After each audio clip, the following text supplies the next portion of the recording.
Et salut les bichons, c'est Seb pour Bichon TV, j'espère que ça roule, que vous avez la frite, la patate. Bienvenue dans cette nouvelle pause café. Le test d'aujourd'hui vous est proposé grâce à notre fidèle partenaire Outils des Pros qui a eu la gentillesse de nous mettre à disposition cette fameuse scie plongeante Mafel MT55. Pour vous les bichons, si cette scie vous intéresse, on a un code qui se trouve dans la description qui vous amènera soit une réduction, soit un accessoire supplémentaire. Et comme d'habitude, vous retrouverez tous les tests et contenus sur www.lesbichons.com.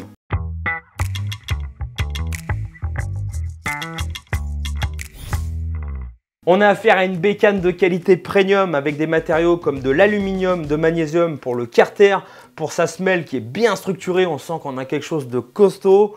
On a des secteurs angulaires donc pour faire ces coupes de biais qui sont en acier sémenté.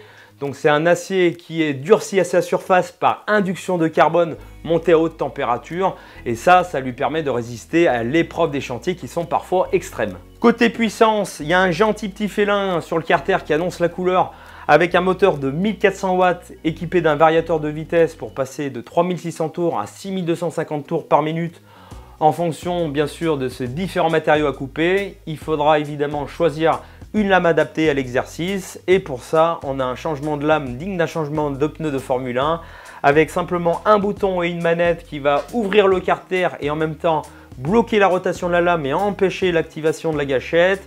Pour faire le tout, on a une petite clé prête à dégainer pour le changement de lame. Ça a aussi également un autre immense avantage parce que par rapport aux autres scies plongeantes qui sont équipées d'une fenêtre de changement de lame, ici on n'en a pas et donc l'efficacité de l'aspiration sera accrue. Pour augmenter encore cette efficacité, Mafel a rajouté des joints d'étanchéité sur son carter et une forme bien spécifique pour guider les poussières. On a une lame de finition pour le bois qui comporte 48 dents avec un corps de lame, une épaisseur qui est aujourd'hui standard d'1,2 et une largeur de coupe d'1,8. Qui est un petit peu moins standard, un petit peu moins conventionnel. En revanche, c'est le diamètre de la lame de 162 mm qui permettra d'atteindre les 57 mm sans rail de guidage et 40 mm à 45 degrés. Bien évidemment, si vous possédez des lames de diamètre inférieur, 160 etc. et que vous respectez l'alésage qui est standard de 20 mm, vous pourrez les monter dessus. À ce moment-là, ce qui serait intéressant de faire, c'est de régler sa butée de profondeur à l'aide de la vis de butée micrométrique qui est sur la bécane. Et cette vis, elle aurait aussi un autre avantage qui serait pas mal d'exploiter. Si par exemple vous coupez des panneaux de type Fermacell sur une palette, avec un réglage bien précis, une lame bien affûtée, vous pourrez couper le panneau du dessus sans entamer le panneau du dessous. Ça évitera quand même pas mal de manipulations. Pour régler sa butée de profondeur, on aura simplement un curseur à venir pincer pour le déplacer avec un indicateur rouge qu'il faudra placer soit en haut quand on utilise un rail de guidage, soit en bas quand on n'en a pas. Je le trouve qualitatif, mais c'est vrai qu'en termes d'ergonomie, c'est pas mon préféré. En revanche, ce que je trouve très intelligent et que j'ai encore pas vu mieux, c'est le réglage d'inclinaison qui se fait à l'aide d'une seule molette sur la partie avant qui agit sur un système de transmission intelligent qui va venir agir sur la partie arrière.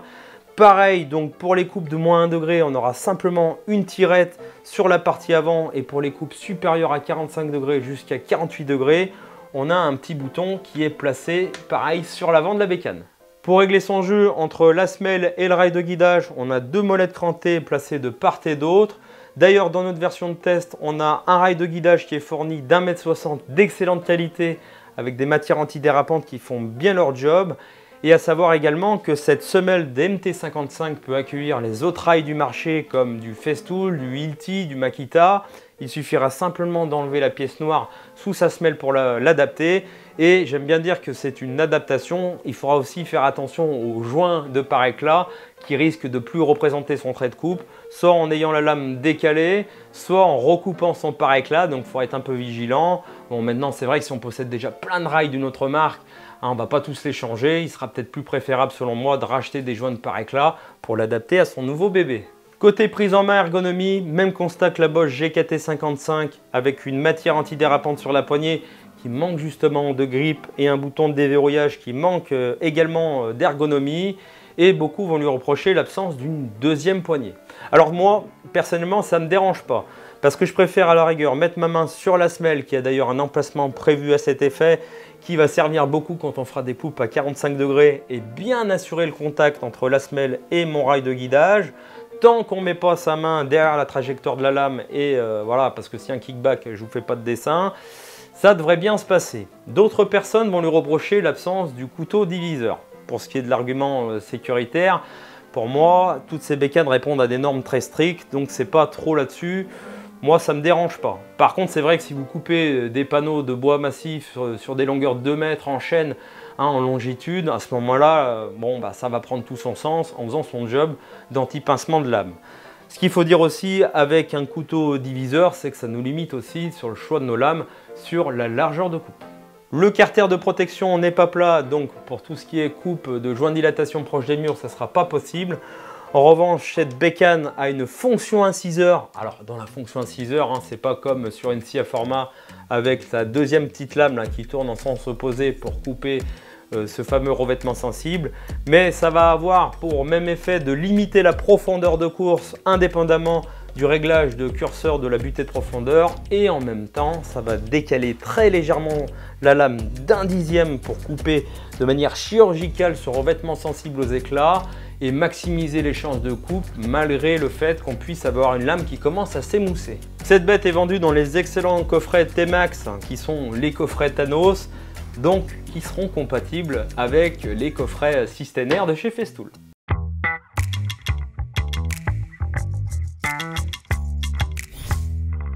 On commence ce test par la coupe d'un panneau de médium hydro. Comme ça, en même temps, on va voir les capacités d'aspiration.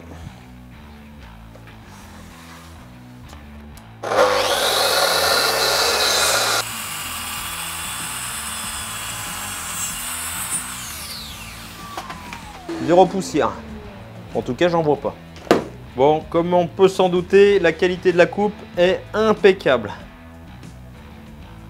J'ai sorti un bout de panneau mélaminé et on va essayer cette fameuse fonction inciseur.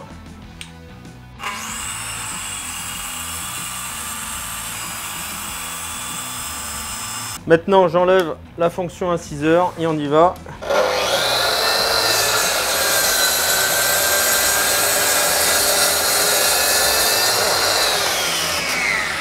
Du pur bonheur.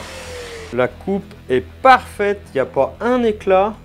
Regardez dessous, pareil, c'est impeccable. Bon, on va se tirer une petite coupe dans du Douglas, du Michael Douglas, comme on m'a dit dans les commentaires, pourquoi pas. Donc là, il fait 24 mm d'épaisseur et on va faire une coupe en longitude. Donc c'est pas vraiment la lame adaptée pour faire ça, mais on va voir ce que ça donne quand même.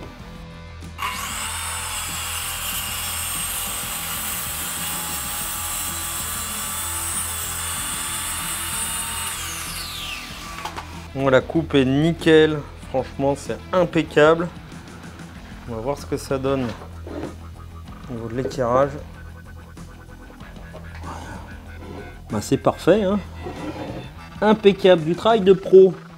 Ma conclusion les bichons sur cette MT55, franchement elle a quand même de sacrés arguments pour plaire aux plus exigeants des professionnels. Maintenant tout dépend de ce qu'on met dans la balance, hein. Si la prise en main que je trouve un petit peu en retrait, ça peut un petit peu vous freiner. Bon, après, tout dépend un petit peu de vos mains, hein. Si vous avez des mains de charpentier bien balèzes, l'expérience sera peut-être différente. L'absence de deuxième poignée, l'absence d'un couteau diviseur, ça pourrait bloquer aussi certaines personnes. Vous connaissez mon avis là-dessus. Ensuite, le carter n'est pas plat et ne permet pas des coupes le long des murs. Personnellement, je peux le faire avec ma bécane, je m'en suis encore jamais servi. Maintenant, pour tous les autres aspects, la puissance, franchement, elle n'a rien à envier aux autres bécanes, bien au contraire. La qualité de ces matériaux est incontestable. Franchement, si on en prend soin, ça, on y garde une vie sans problème. Les réglages malins et astucieux, la vis micrométrique, la fonction inciseur, ce changement de lame ultra rapide avec cette efficacité d'aspiration. Franchement, on est sur un high level, j'ai envie de dire. Bon, ça reste une machine premium et qui dit premium dit forcément un petit peu plus cher que la moyenne. Maintenant, à savoir en fonction de ce que vous en faites.